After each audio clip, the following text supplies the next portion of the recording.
ओम शांति। आज परमपिता परमात्मा के 23/10/75 के महावाक्य और मुरली की हेडिंग है इंतजार को छोड़कर इंतजाम करो। बाबा के बच्चे कभी कभी इंतजार करते हैं कि कब विनाश होगा, कब नई दुनिया आएगी।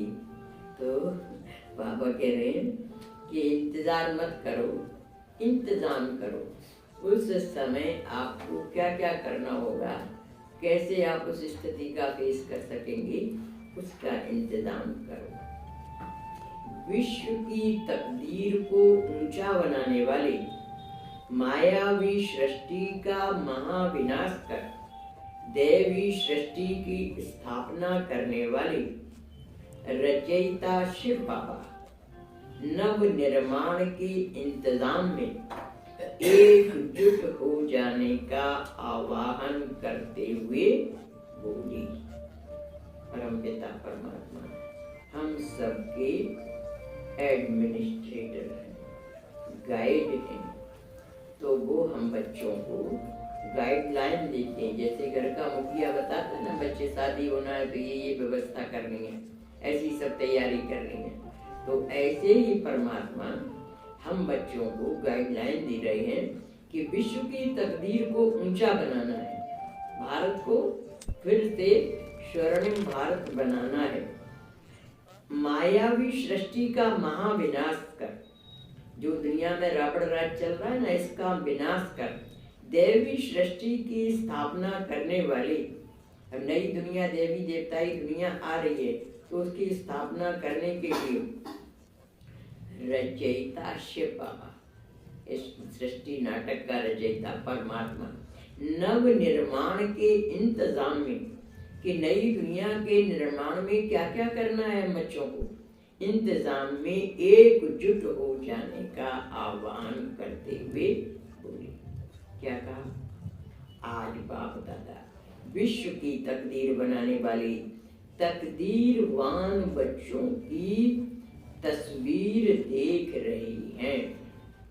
तकदीरवान कहते हैं भाग्यवान बच्चे, यानी भाग्यवान बच्चे ही बाबा के कार्य में मददगार बनते हैं। तो आज बाप दादा विश्व की तकदीर बनाने वाले तकदीरवान, यानी ऐसे सौभाग्यशाली जो इस दुनिया का ही परिवर्तन कर देने वाले हैं, ऐसे बच्चों की तस्वीर देख रही हैं। किस किस आत्मा में कौन कौन सी तकदीर की लकीरें दिखाई देती हैं और कौन कौन सी अब स्पष्ट होने वाली हैं। हर एक की तकदीर की तस्वीर अपनी अपनी दिखाई दे रही है। बाबा बच्चों की तकदीर की लकीर देख रहे हैं। हर एक के तकदीर की लकीर अपनी अपनी दिखाई देती है। परमात्मा देख रहे हैं ना। तो आज के ज्योतिषी भी क्या करते हैं, हाथ देख करके, माथे को देख करके, ज्योतिषी लोग भी लकीरें देख करके तकदीर बना देते हैं। बहुत लंबी आयु है, बहुत अच्छा प्रोग्रेस करेगा, जो भी है भविष्य बता देते हैं। तो हर एक के तकदीर की लकीर अपनी अपनी दिखाई दे रही है। तकदीर की रेखाओं में मुख्य 4 सब्जेक्ट की 4 रेखाएं दिखाई देती हैं। बहुत थोड़े बच्चे हैं जिनकी चारों की चारों ही रेखाएं स्पष्ट हैं, अर्थात चारों ही सब्जेक्ट में तदबीर द्वारा अपनी ऊंची तकदीर बनाई है। यानी ज्योतिषी भी बताते हैं, जैसे हाथ की रेखाएं अगर वो सीधी होती है तो कहते हैं बहुत अच्छा भाग है। अगर वो रेखा बीच में कटी पिटी होती है ना, कहीं कहीं कुछ रेखाएं कटी होती हैं, तो कटी पिटी होती तो कहते हैं कि जीवन में बहुत संघर्ष आएगा, सादा लाइफ नहीं बीतेगी, स्ट्रगल लाइफ होगी। तो ऐसे ही बाबा भी देख करके बच्चों की बता रहे हैं तकदीर के चारों ही सब्जेक्ट, हमारे 4 सब्जेक्ट हैं, ज्ञान योग धारणा सेवा, तो चारों ही रेखाएं तकदीर की रेखाओं में मुख्य 4 सब्जेक्ट की 4 रेखाएं दिखाई देती हैं। बहुत थोड़े बच्चे हैं जिनकी चारों रेखाएं स्पष्ट हैं, अर्थात चारों ही सब्जेक्ट में तदबीर द्वारा, तदबीर माने युक्ति द्वारा, पुरुषार्थ द्वारा अपनी ऊंची तकदीर बनाई है। इस प्रमाण पास विद ऑनर्स और फर्स्ट क्लास अर्थात फर्स्ट डिवीजन में ऐसे तकदीरवान ही आएंगे जिन्होंने इस समय खूब पुरुषार्थ किया, एड़ी चोटी से दम लगा करके इस बाबा की आज्ञाओं का, श्रीमत का पालन किया है। जैसे भी देखो ना, जो ब्रिलियंट स्टूडेंट होते हैं लौकिक पढ़ाई में भी दिन रात एक करते हैं, बहुत मेहनत करते हैं, तब भी टॉप में आते हैं। तो ऐसे ही यहाँ पर भी जो दिन रात अपने परमात्मा की आज्ञाओं के अनुसार अपना जीवन चलाते हैं, बहुत अलर्टनेस रहती है जिनकी अपने ऊपर, तो वो बच्चे ही पास विद ऑनर और फर्स्ट डिवीजन आते हैं, यानी 108 में आते हैं। तो फर्स्ट डिवीजन में ऐसे तकदीरवान ही आएंगे जिन्हों की चारों ही तकदीर की लकीरें स्पष्ट हैं।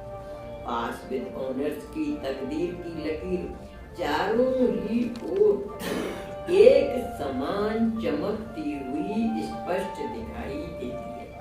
बाबा उनकी विशेषताएं बता रहे हैं कि जिन बच्चों की चारों ही लकीर स्पष्ट दिखाई देती हैं, वो बच्चे पास विद ऑनर्स होते हैं, जो है अष्टरत्न।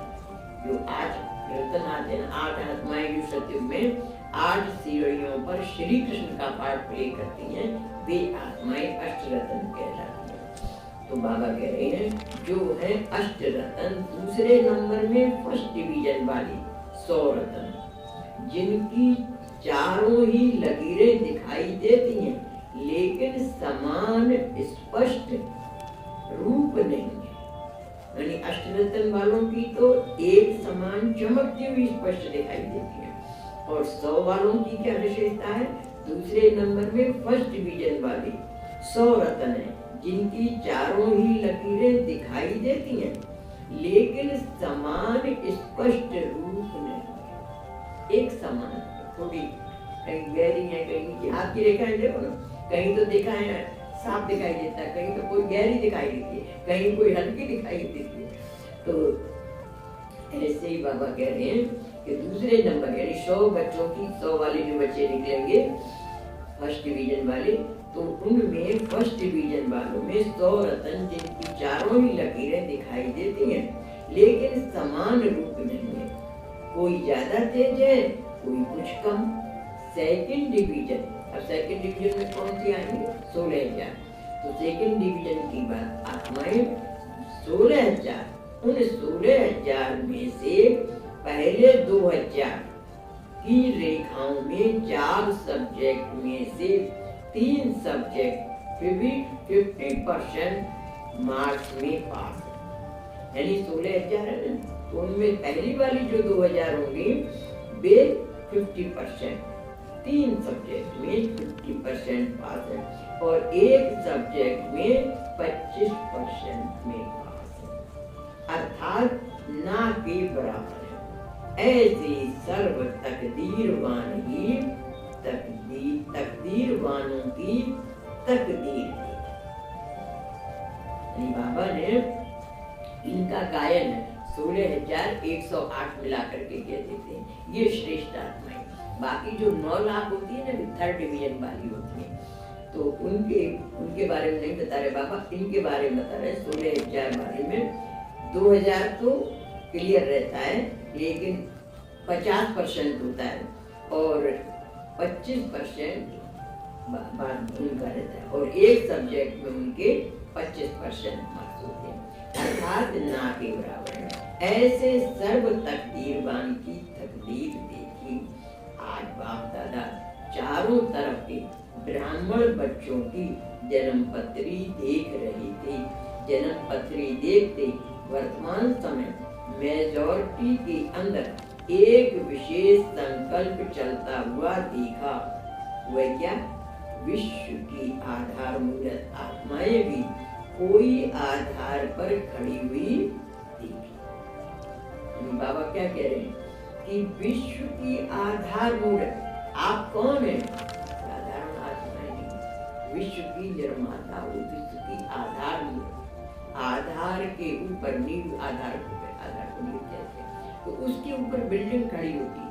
जितनी नींव मजबूत होती है उतनी बिल्डिंग को अच्छा माना जाता है कि ये ड्यूरेबल रहेगी, ज्यादा लोड ले सकती है। ऐसे ही बाबा हम बच्चों के ऊपर कह रहे हैं जो आधार मूर्त है उनके ऊपर ही सारा स्ट्रक्चर खड़ा होगा। तो बाबा कह रहे हैं कि विश्व की आधार मूर्त आत्माएं भी कोई आधार पर खड़ी हुई देखी। वह आधार क्या? दुनिया के विनाशकारी साधनों को देखते हैं। वह प्रकृति की हलचल कब होती है, कहाँ होती है या नहीं होती है, इस आधार पर आधार मूर्त को खड़े हुए देखा। उनकी थिंकिंग की लाइन क्या है कि विनाश कब हो रहा है उसके ऊपर हमारा आधार है। तो किसी आधार पर खड़े ना कि विश्व की आधार मूर्त आत्माएं भी कोई आधार पर खड़ी हुई देखी। वह आधार क्या था? दुनिया के विनाशकारी साधनों को देखते हैं। वह प्रकृति की हलचल कब होती है, कहाँ होती है या नहीं होती है, इस आधार पर आधार मूर्त को खड़े हुए देखा। ऐसे आधार पर ठहरने वाले बच्चों से बाप दादा का प्रश्न है कि स्थापना करने वाले विनाश के आधार पर रहेंगे तो स्थापना करने वालों का भविष्य क्या हो? यानी हमें तो पहले से इंतजाम करना चाहिए ना कि विनाश होगा तब हम अपनी तैयारी करेंगे क्या? तो बाबा कह रहे हैं कि विनाश के आधार पर रहेंगे तो स्थापना करने वालों का भविष्य क्या होगा? विनाश ज्वाला प्रज्वलित करने के आधार मूर्त कौन? प्रकृति का परिवर्तन करने वाले कौन? प्रकृति व विनाश के साधनों के आधार पर खड़े हुए पुरुषों में उत्तम पुरुषोत्तम हो सकते हैं अथवा पुरुषोत्तम के आर्डर पर अर्थात श्रेष्ठ संकल्प के आधार पर सर्व आधार मूर्ति के संपूर्ण बनने के आधार पर विनाशकारी साधन व प्रकृति अपना कार्य करेगी। बाबा पूछ रहे साइन ऑफ इंट्रोगेशन है कि आप बच्चे जो विनाश मतलब स्थापना करने वाले हो, स्थापना करने वालों के आधार पर विनाशकारी करेंगे कि विनाश हो जाएगा तब आप स्थापना करेंगे। जैसे आप एक नई बिल्डिंग बना रहे हो तो नई बिल्डिंग बन जाएगी तभी तो आप उसमें शिफ्ट करेंगे ना, कि पुरानी टूट जाए उसके बाद हम नई बनाएंगे तो इतने दिन कहाँ रहेंगे? हमें पहले अपनी बिल्डिंग तैयार करनी है, हमें अपनी नई दुनिया के रूल्स रेगुलेशंस सब तैयार करने हैं। कैसे हमारी नई दुनिया होगी? तो उसके बाद तो जब पुरानी टूटेगी तो हम अपनी नई में चले जाएंगे, एकदम ट्रांसफर कर लेंगे। और यह विनाश होगा तब हम बनाएंगे क्या? तो फिर बनाने का टाइम कहाँ से आएगा हमारे पास? रायंस रहेंगे, हमारी तो कुछ तैयारी नहीं। इसलिए बाबा कहते हैं पहले इंतजाम करो, इंतजार नहीं करो। आप इंतजाम, आपका मकान तैयार है, आप फौरन कभी भी इसमें शिफ्ट कर सकती हैं। तो बाबा कह रहे हैं कि पुरुषोत्तम अथवा पुरुषोत्तम के आर्डर पर अर्थात श्रेष्ठ संकल्प के आधार पर सर्व आधार मूर्ति के संपूर्ण बनने के आधार पर विनाशकारी आत्माएं साधन व प्रकृति अपना कार्य करेंगी। यानी हम बच्चे तैयार होंगे तो पुरुषोत्तम आत्माओं के आर्डर पर ये विनाशकारी आत्माएं अपना काम करेगी, प्रकृति अपना काम करेगी। आर्डर देने वाला कौन? अधिकारी कौन? प्रकृति या पुरुषोत्तम? भाई आर्डर तो अधिकारी देगा ना, अधिकारी हम बच्चे, प्रकृति हमें नचाएगी या हम प्रकृति को नचाएंगे? सतयुग में क्या होगा? प्रकृति दासी बनकर के रहेगी, मांगे वार देख जन रामचंद्र के राय। हमारा जब राज होगा तो प्रकृति दासी बन के रहेगी, तो प्रकृति विनाश करेगी तब हम तैयार होंगे, या हम पहले से तैयार होकर ऑर्डर करेंगे प्रकृति विनाश कर दो, हम सेफ हैं, अपने महल में पहुंच गए। तो हमें अपने सेफ्टी के साधन पहले से तैयार करने हैं। तो बाबा कह रहे हैं अधिकारी कौन है? प्रकृति है या पुरुषोत्तम है? आधार मूर्त का किसी आधार पर रहना उनका अधिकारी कहेंगे क्या? जो आधार मूर्त हैं वो भी किसी के आधार पर टिके हुए हैं, तो वो मालिक हुए क्या? वे तो उस आधार पर खड़े, आधार किसका वो गिर जाएंगे। इसलिए हम बच्चों को बाबा इतना फुल ब्लेस्ड बनाना चाहते हैं कि हम ऑलराउंडर इतने सक्षम योग्य बन जाएं कि हम ऑर्डर करें प्रकृति अब तुम जाओ तो करो, हम सेफ है, इतने सक्षम बन जाए। जब हमारे पास इतनी तैयारी होगी तभी तो हम ऑर्डर कर सकेंगे ना। अपनी सेफ्टी के हमने साधन तैयार कर रखे होंगे तब तो हम व्यवस्था करेंगे ना। तो इसलिए बाबा बच्चों को तैयार कर रहे हैं इंतजाम के लिए। बाबा ने तैयारी के लिए वाणी चलाई है। तो आधार मूर्त का किसी आधार पर रहना उनकी अधिकारी कहेंगे क्या? तो क्या देगा? इंतजाम करने वाले इंतजार में हैं, इंतजाम करने में अलबेलापन और इंतजार करने में अलर्ट। उल्टी बात है ना कि इंतजाम करने में अलबेलापन, कर लेंगे व्यवस्था कर लेंगे, उसके लिए सोच रहे हैं कर लेंगे, और इंतजार कर रहे हैं कब विनाश हो तो हम सतयुगी दुनिया में आए। तो बाबा कह रहे हैं इंतजार करने में अलर्ट, चौकन्ने हैं। इसको देखते हुए बाप दादा को हंसी भी आई और रहम भी आया। यानी हमारा पिता है ना, तो हमें ऑलराउंडर बना रहा है, तो उसको बच्चों की काम को देख करके हंसी भी आई और रहम भी आया। क्यों? माया की चतुराई को अब तक बच्चे परख नहीं सके हैं। यानी माया क्या करना चाहती है? माया हमें हराना चाहती है कि इनके पहले ये इंतजार करते रहें और एकदम विनाश हो जाए। सभी ये राहन से खड़े खड़े टापेंगे, देखेंगे विनाश हो गया, अब क्या करें? कोई तैयारी तो करी नहीं है। सामने आपके बारात आ जाए और आपने कोई डेकोरेशन किया नहीं, तैयारी की नहीं, क्या सत्कार करेंगे सर बारात का? तो ऐसे ही बाबा हम बच्चों करें, पहले अपनी तैयारी करो। तो बाबा कह रहे हैं कि इंतजाम में अलबेला और इंतजार करने में अलर्ट, चौकन्ने। इसको देखते हुए बाप दादा को हंसी भी आई और रहम भी आया। क्यों? माया की चतुराई को अब तक बच्चे परख नहीं सके हैं। इंतजार की मीठी नींद में माया सुला रही है और बच्चे आधे कल्प के सोने के संस्कार वश, क्या हो गया 2500 वर्ष से सो रहे ना, तो आधे कल्प के सोने के संस्कार वश होकर कोई तो सेकंड का झटका खाते हैं और फिर होश में आते हैं, फिर इंतजाम करने के जोश में आ जाते हैं, और कोई तो कुछ मिनटों के लिए सो भी जाते हैं, फिर जोश और होश में आते हैं। तीसरी प्रकार के बच्चे काफी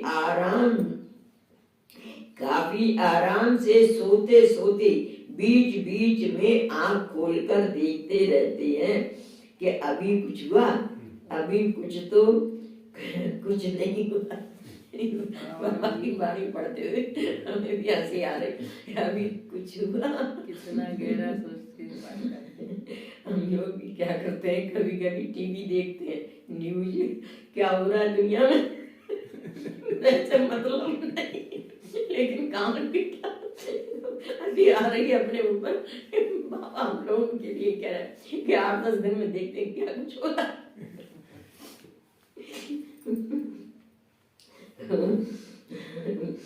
बाबा कह रहे हैं बाबा तो सब जानते, देखो आंतरिक स्थिति के ऊपर भी कैसी बाणी चलाते हैं कि अभी कुछ हुआ, अभी तक तो कुछ नहीं हुआ है, जब होगा तब देखा जाएगा, यह दृश्य देख क्या हंसी नहीं आएगी।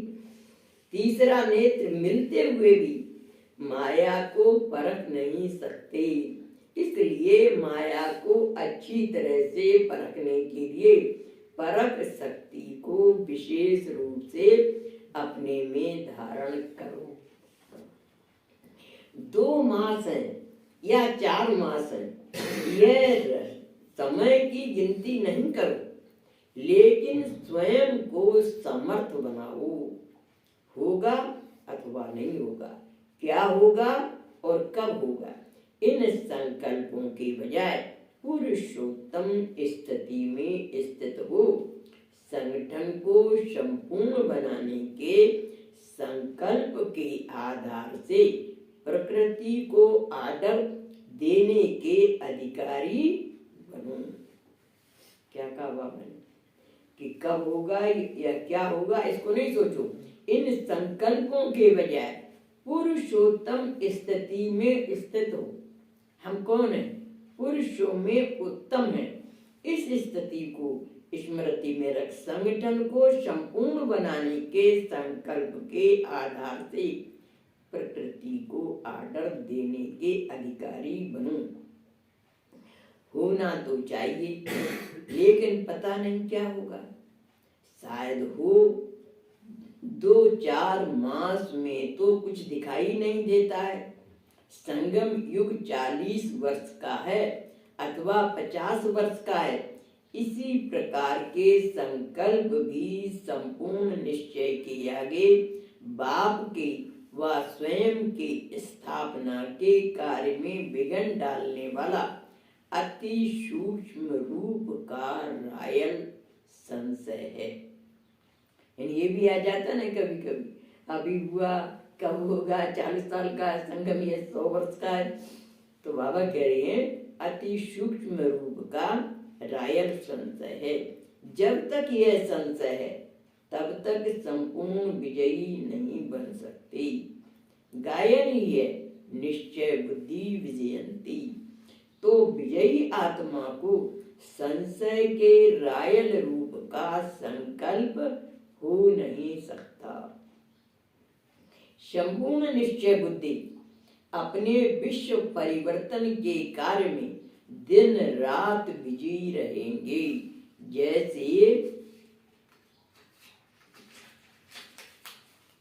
जैसे कोई विशेष कार्य की जिम्मेवारी होती है तो दिन रात इंतजाम में लग जाते हैं, न कि इंतजार करते हैं कि जब टाइम होगा तब स्टेज सजाएंगे व साधनों को अपनाएंगे। समय के पहले इंतजाम किया जाता है।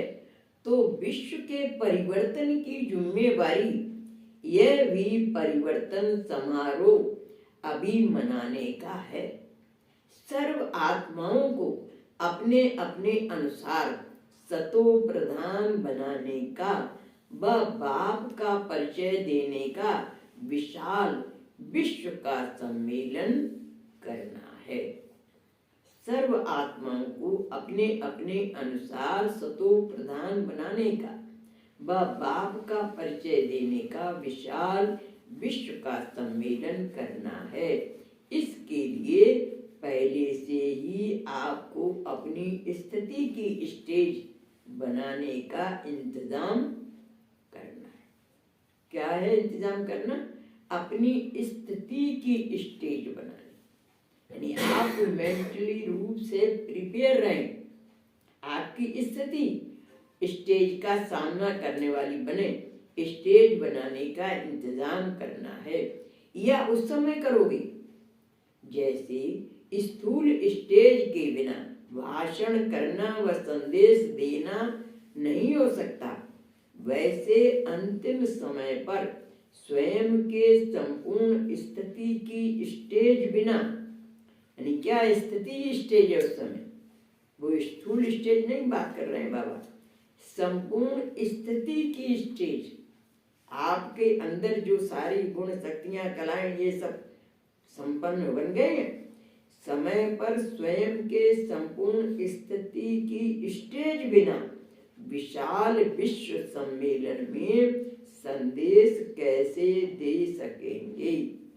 यानी आप अगर मेंटली प्रिपेयर नहीं होंगे तो विशाल विश्व को संदेश देना कैसे दे पाएंगे? जब हम फुल प्लेस्ड होंगे, पहले से मेंटली प्रिपेयर होंगे, तब हम भाषण कर सकेंगे ना। और अपने आप ही हौज पौज की स्थिति में है, मेंटली तैयार नहीं है, तो कैसे इतना इम्प्रेसिव भाषण दे सकें? तो बाबा कह रहे हैं स्थूल स्टेज के बिना भाषण करना व संदेश देना नहीं हो सकता। वैसे अंतिम समय पर स्वयं के संपूर्ण स्थिति की स्टेज बिना विशाल विश्व सम्मेलन में संदेश कैसे दे सकेंगे? अर्थात बाप को प्रसिद्ध व प्रख्यात कैसे कर सकेंगे? तो स्टेज को पहले से तैयार करेंगे अथवा उस समय करेंगे। यानी अपनी स्थिति की स्टेज को पहले से तैयार करेंगे ना, कि उस समय करेंगे। इसलिए इंतजार को छोड़ इंतजाम में लग जाओ। यह संकल्प भी व्यर्थ संकल्प है। इस व्यर्थ को भी समर्थ में परिवर्तन करो। बाबा कह रहे हैं ये संकल्प, ये सोचना भी व्यर्थ का संकल्प है कि इंतजार कर रहे हैं। इस व्यर्थ को भी समर्थ में परिवर्तन करो। अधिकारी बनो। प्रकृति को आर्डर करने के समर्थ स्टेज को बनाओ।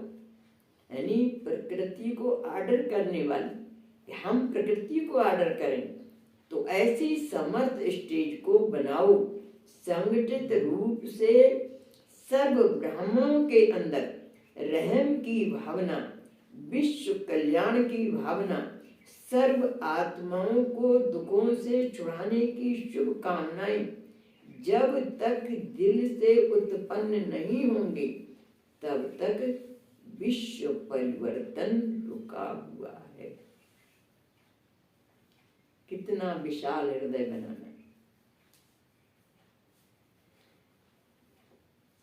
प्रकृति को आदर देने के पहले संगठित रूप से सर्व ब्राह्मणों के अंदर रहम की भावना, विश्व कल्याण की भावना, सारे विश्व की आत्माओं कल्याण हो, सर्व आत्माओं को दुखों से छुड़ाने की शुभ कामनाएं जब तक दिल से उत्पन्न नहीं होती, जब तक दिल से ये भावना नहीं आती। कोई बहन भाई से सुनाती ना अपनी दुख भरी कहानी, तो दिल में एकदम ऐसा लगता है कैसे इनका दुख दूर कर दूं, कैसे जादू की छड़ी इनके ऊपर पड़ा दूं कि इनका दुख खत्म हो जाए। तो बाबा कह रहे हैं कि उसकी दिल से उत्पन्न नहीं होगी तब तक विश्व परिवर्तन रुका हुआ है। अभी हलचल में हो, एक ही संकल्प में अचल और अटल नहीं हो। एक ही संकल्प में अचल और अटल नहीं हो। अंगद समान अडोल बनना अर्थात अंतिम घड़ी लाना। यानी आपकी स्थिति डुलायमान नहीं हो, ऐसे अचल बनना, यही अंतिम घड़ी लाना। तो संगठित रूप से ऐसे एक संकल्प को अपनाओ, अर्थात दृढ़ संकल्प की इकट्ठी अंगुली सभी दो। सभी के मन में क्या होना चाहिए? दृढ़ संकल्प। दृढ़ संकल्प की इकट्ठी अंगुली सभी दो तो यह कलयुगी पर्वत परिवर्तन करके गोल्डन वर्ल्ड को ला सकें। तभी कलयुगी दुनिया परिवर्तित। कलयुगी पर्वत परिवर्तन कर गोल्डन वर्ल्ड को ला सकें। समझा? क्या इंतजाम करना है? ये इंतजाम करना, संगठित रूप में सबके दुख दर्दों को खत्म करने की दिल में कशिश होनी चाहिए, सबके दुख दर्द खत्म हो जाए। अंत में बाप दादा ने एक संकल्प में अंगत समान अचल रहने वाली कि यह सब हुआ ही पड़ा है, ऐसे संपूर्ण निश्चय बुद्धि हर संकल्प बोल और कर्म में सदा विजयी ऐसे अधिकारी बच्चों को याद प्यार दिया और नमस्ते की। ऐसा श्रेष्ठ बनाने वाले बाप दादा को हम रूहानी बच्चों का याद प्यार और नमस्ते नमस्ते नमस्ते। हम सब रहे हंसते और बन जाए हंसते। फिर दीदी जी के साथ बाबा वार्तालाप कर रहे हैं। संगठन का बल अर्थात एक ही संकल्प।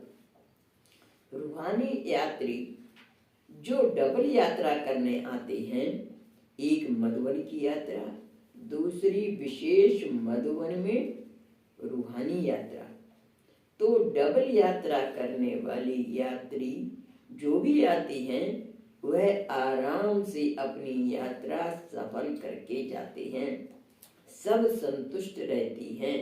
गाया जाता है कि यदि दिल बड़ा है तो जगह भी बड़ी है। स्थूल जगह भले ही कम हो, लेकिन आने वालों की, स्वागत करने वालों की और सेट करने वालों की दिल बड़ी है, तो जगह की कमी महसूस नहीं होगी।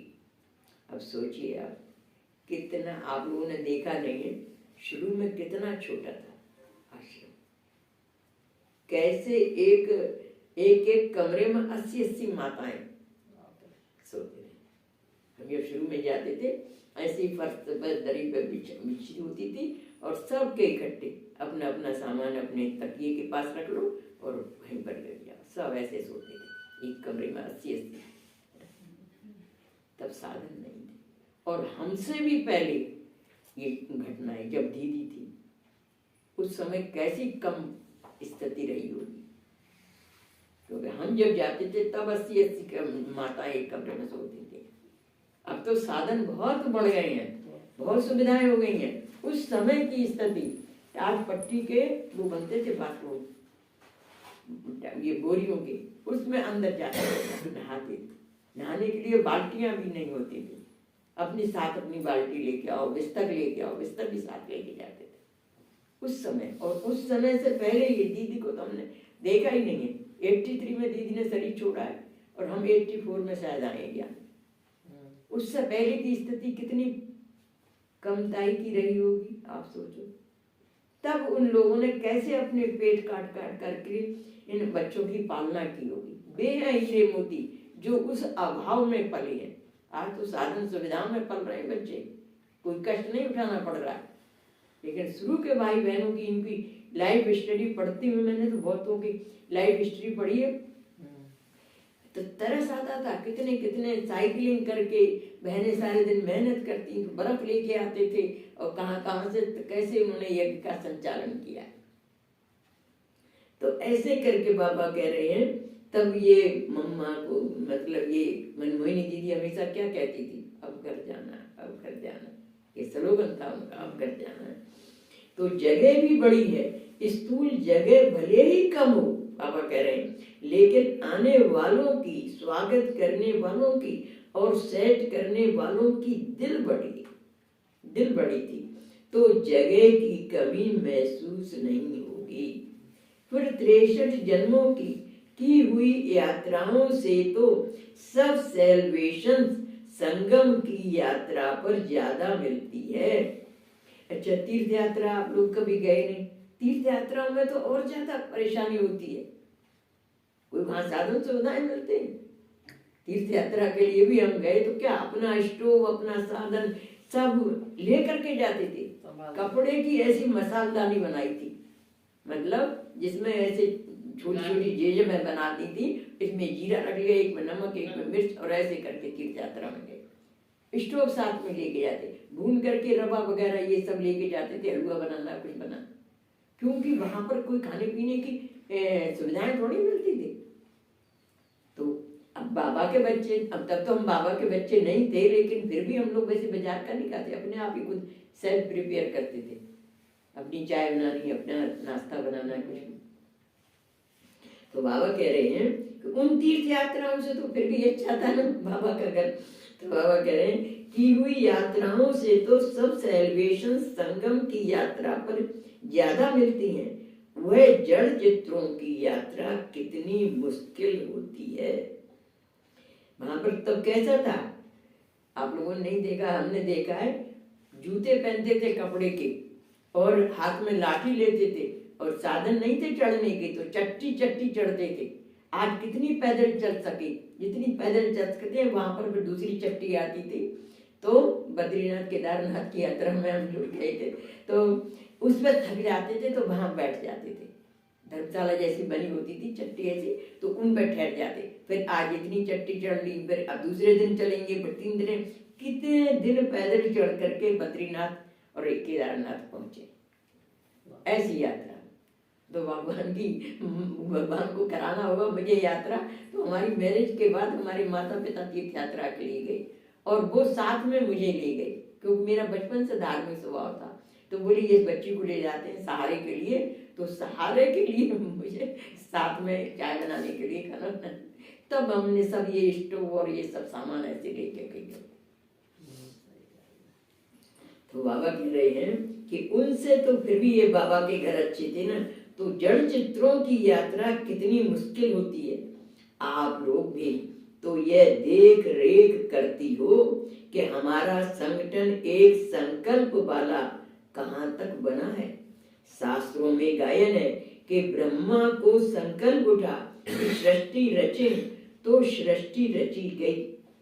यहाँ अकेले ब्रह्मा की तो बात नहीं, लेकिन ब्रह्मा सहित सब ब्राह्मणों का भी जब एक साथ यह संकल्प उठे कि अब हम सब एवर रेडी हैं और नई दुनिया की स्थापना होनी ही चाहिए या होगी ही, ऐसा दृढ़ संकल्प जब ब्राह्मणों के अंदर उत्पन्न हो, तब ही सृष्टि का परिवर्तन हो, अर्थात नई सृष्टि की रचना प्रैक्टिकल में दिखाई दे। इसमें भी संगठन का बल चाहिए, यानी अकेले ब्रह्मा का नहीं, ब्राह्मण बच्चों का भी संगठन का बल चाहिए। 1 2 का, वह सिर्फ 8 का नहीं, लेकिन सारे संगठन का एक संकल्प चाहिए। संकल्प से सृष्टि रचना, इसका रहस्य इस प्रकार से है।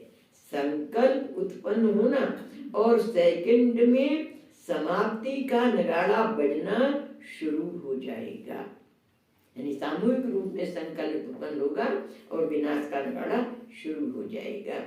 एक तरफ समाप्ति का नगाड़ा और दूसरी तरफ नई दुनिया का नजारा साथ साथ दिखाई देगा। वहां ही विनाश की अति होगी और वहां ही जलमयी के बीच चारों ओर विनाश में एक हिस्सा धरती और बाकी 3 हिस्सा जो तो जलमयी होगी ना, यानी थोड़ा सा हिस्सा ये भारत का बचेगा, बकाया सब में पानी पानी हो जाएगा। तो बाबा कह रहे एक हिस्सा धरती और बाकी 3 हिस्सा तो जलमयी होगी ना। यह जो सभी पीछे पीछे अनेक धर्मों के कारण अनेक देश बने हैं, वह अनेक धर्म जब समाप्त होंगे तो अनेक देश भी एक सैरगाह के रूप में जल के बीच एक टापू के माफिक हो जाएंगे। तो एक एक विनाश की अति के नगाड़े होंगे। दूसरी तरफ फर्स्ट प्रिंस श्री कृष्ण के जन्म का आवाज बुलंद होगा। वह पत्ते पर नहीं आएगा, दिखाते हैं ना कि जलमयी के बाद पत्ते पर श्री कृष्ण आया।